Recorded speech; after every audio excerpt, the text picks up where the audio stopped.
Dobrý den, já bych vás dnes rád přivítal u druhého dílu zpráv ze Všenor. Dneska bychom se věnovali financím, protože finance jsou alfa omega jakékoliv činnosti. V České republice je 6258 obcí.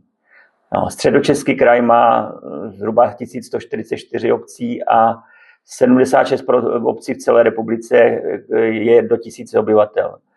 Obec Všenory, jak už jsem říkal, má zhruba 1750 obyvatel, takže úplně nejsme malou obcí a určitě nám nehrozí, že bychom se s nějakou obcí slučovali, nebo že bych se slučovala s někým naše škola, která je podle mě taky jako středně veliká, takže v žádném případě tady toto nehrozí a skutečně nejsme malou obcí. Pak bychom se teda věnovali záležitosti jako RUD, to znamená, to není nadávka, ale to je takzvané rozpočtové určení daní, podle kterého se počítá, jako kolik která obec dostane peněz. Při tomto výpočtu jsou základní parametry, počet obyvatel, kolik obcí je, velikost katastrálního území, třeba na Všenory je to 354 hektarů, a počet dětí a žáků, které máme ve škole a ve středisku volného času. Potom se prostě tyto údaje dají dohromady, vypočítá se nějaký koeficient, vypočítá se procento, které v našem případě v tom jednom koeficientu je 0,008096 a na základě tohoto my dostáváme peníze jako z daní ze státního rozpočtu, to znamená dostáváme z DPH, dostáváme z daně příjmu právnických osob, z daní příjmu fyzických osob a daně vybíraných srážkou. Pak dostáváme ještě nějaké peníze vlastně na které ty činnosti, které vykonáváme. Dostáváme zhruba 500 000 jako podíl z hazardu a dostáváme celý vlastně podíl z daně z nemovitostí, což je nějakých 2,5 milionu korun. Tady tyto daně z nemovitostí má obec jako možnost zvýšit koeficient, aby je ještě dostávala víc, ale my jsme to samozřejmě neudělali, nepřenášeli jsme to na občany. Ano, platíme teďka všichni víc, ale je to na základě státního zákona, který vlastně zvýšil daň z nemovitostí. Takže toto taky jako dostáváme tady tyto peníze. Dohromady je to řádově za rok 43 milionů korun, 45 milionů korun. Záleží prostě, jaký je ten výběr daní. Dostáváme tyto peníze každý měsíc, jak kdyby od kraje a ve dvou splátkách, to znamená na začátku měsíce, na konci měsíce, takže nám chodí prakticky jako každý měsíc, dejme tomu, mezi 3 a 4 miliony korun. Jo, takže pak jsou tam samozřejmě na druhé straně jsou to náklady, které tady máme a ty nejdůležitější nebo ty největší je to především financování školy, kdy dáváme škole na provoz 4,4 miliony korun ročně. Z těchto peněz škola platí provoz, to znamená elektriku, plyn, vodu a veškeré tady tyto provozní náklady. No a teď nám přibyla ještě novinka vlastně od nového roku, kde se vláda rozhodla, že na nás přenese vlastně financování nepedagogických pracovníků, to znamená asistentů, kuchařek, školnic a podobně. Takže sice tvrdí teda, že nám na to dává více peněz, podle nějaké kalkulačky by to mělo být 6,9 milionů korun ročně, ale nám zatím ten výpočet vychází, že by nás to mělo stát o něco více, 7,7 nebo 7,8 milionů, ale těžko se to predikuje, protože ani jsme se nějakým způsobem ptali na ministerstvu a podobně, takže nám to 100% nějakým způsobem jako nebyli schopni jako v současné době vypočítat, protože ještě bylo rozpočtové provizorium a nechodili ještě jako první ty 2 nebo 3 měsíce nechodili přesně peníze, takže se to těžko počítá. No. Takže 4,4 provoz školy, 7,7 milionů zhruba nepedagogičtí pracovníci, škola a vlastně středisko volného času. Pak jsou to platy zaměstnanců, je to například zase provoz veřejného osvětlení. Ten provoz veřejného osvětlení je zhruba 1,3 miliony korun. Provoz obecních budov, provoz pošty, to taky není jako zisková záležitost, ale jako je to důležitá služba a něco jako na to doplácíme. Pak je to samozřejmě příspěvek na dopravu, která je ročně 750 000. Když jsme dříve platili daleko méně, platili jsme, já nevím, třeba 40 000 korun na jednu linku autobusovou, 448, ale teď máme dvě, máme 448 a 672 linku a platíme ji za vlak, protože kraj je zodpovědný za zajištění dopravy. Nicméně stát jim taky na to nedal jako moc peněz, tak oni to vyřešili tak, že vlastně vypočítali a přenesli vlastně některé tyto částky jako na obce. Takže nejenom autobus, ale i vlak, jo, a jmenuje se to, teda kdybyste nevěděli, standardy dopravní obslužnosti. Dalším takovým jako položkou velkou je teda zneškodňování odpadů, který stojí 4,2 miliony. My samozřejmě od vás dostáváme poplatky za odpady, které činí v tom základním módu 1440 korun při té popelnici 120 litrů. 5 let jsme tady tuto částku nezdražovali, protože nepřenášeli jsme je jako na občany. A například do Přichovicích nebo v Letech stojí tady tento poplatek 1x tolik. Jo. Takže to jsou takové tyto větší jako poplatky, které tady jsou. Máme tam taky v současné době jako novinku pro tento rok.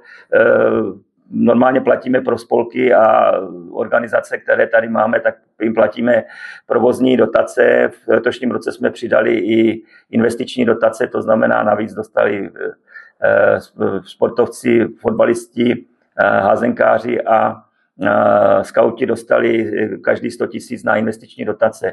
Takže ročně zhruba nám vychází tady tyto investice, příspěvky do spolku na 1 100 000.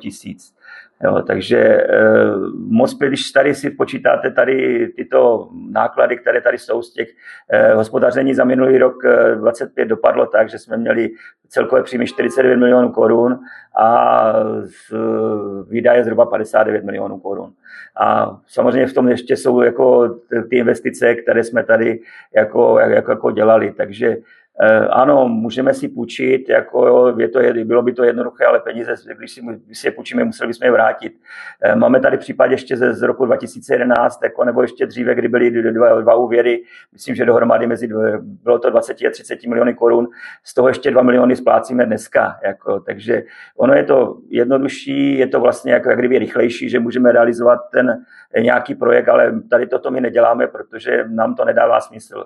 Snažíme se v každém případě získat napřed dotaci, využít všechny možnosti, které u toho jsou, a pokud nejsou, tak potom se právě rozhodnou na základě toho, jestli ten projekt je potřeba teď, tak zrealizovat to jako z vlastních peněz. My neustále držíme jako rezervu, nebo máme, dejme tomu, jak chcete, na účtě mezi 20 a 30 miliony korun právě proto, abychom mohli realizovat tyto projekty, to znamená z hlediska provozu a z hlediska i toho vlastně, že většina těch dotací je tak, že napřed musíte tu dotaci zaplatit a pak to někdy dostanete za půl roku, za rok. Jo, daří se nám taky dávat nějaké peníze jako na depozitum, to znamená jako na terminovaný vklad. Je to samozřejmě, vyděláme třeba za rok, já nevím, třeba 500 000, ale určitě se hodí. Jako někteří říkají, samozřejmě stát teďka se mu to nelíbí a říká, že máme moc peněz jako obce, jako na účtě a že prostě, že bychom měli investovat, no ale jako říkám, my jako se snažíme investovat, ale jako když si uvědomíte prostě, že máme 45 milionů jako na všechno a že bychom měli třeba udělat nějakou investici za 20 milionů prostě z vlastních peněz, tak na to určitě není.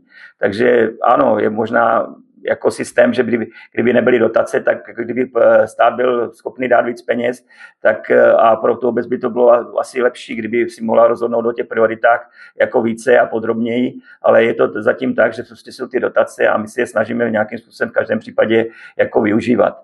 Takže 49 milionů zhruba na příjmech, 59. Letos teda to bude víc, protože máme tam jako velké dotace, které jako realizujeme, ale říkám, není to podstatné, ale podstatné je na tomto vysvětlení to, že je potřeba vlastně jako to dělat uvážlivě, protože říkám, ten úvěr z roku 2011, který tady je, jako samozřejmě můžeme ho jako splatit jako dopředu, jo, ale prostě jako to zadlužování není jako správná cesta. Samozřejmě, když to bude nějaký jednorázový projekt jako důležitý, který by se jiným způsobem nedal řešit, tak klidně ano.